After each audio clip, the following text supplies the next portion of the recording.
There's nothing worse than a broken display, and you don't have to just live with it, because today I'm going to show you how to replace the display in your iPhone SE.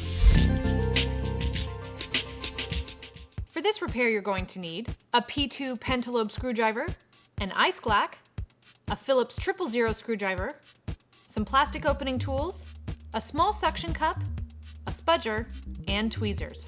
I have most of the tools I need in my Protect toolkit, and I also have my magnetic mat. It helps keep me organized along the way. This is just an overview, so be sure to check out our step-by-step guide on iFixit.com when you do your repair. In order to retain Touch ID functionality, you'll need to transfer your old home button to the new display.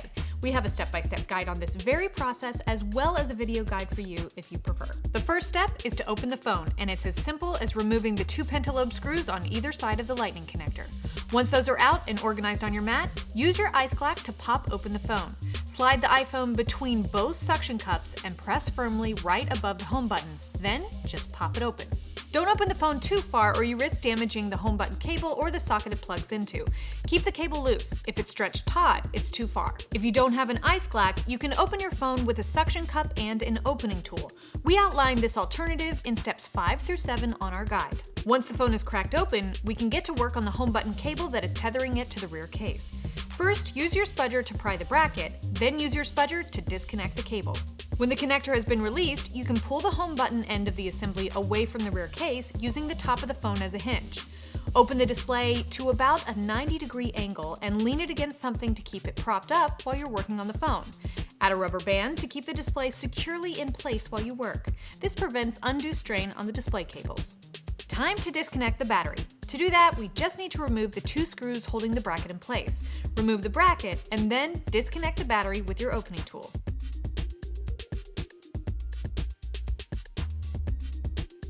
Now that there's absolutely no power to the phone, we're going to work on disconnecting the display from the logic board. There's a bracket protecting all the cables we need to disconnect. It's held in place by several screws of differing size, so make sure you take notes on your magnetic mat where these came out, or you could damage your logic board if you reassemble them in the wrong order.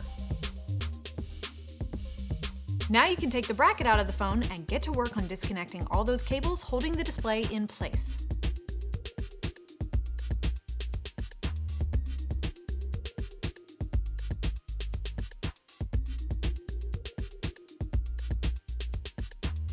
With the display free, we can start working on the home button. Unscrew the single captive Phillips screw securing the home button cable. Then we're just going to move the cable out of the way so we can remove the 2 Phillips screws from the home button bracket.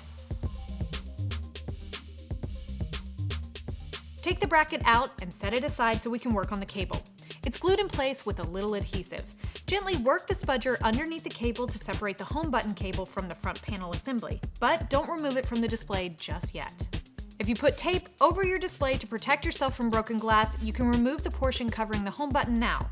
Using your finger, go underneath the home button and gently push the top left corner up and away from the front panel. Don't push the home button all the way through. You only need to get a corner free so that you can pry it free with the spudger.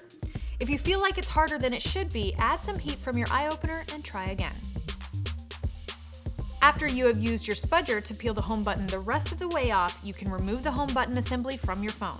That's it for this repair. For reassembly, we recommend you work backwards on a step-by-step guide when you do your repair.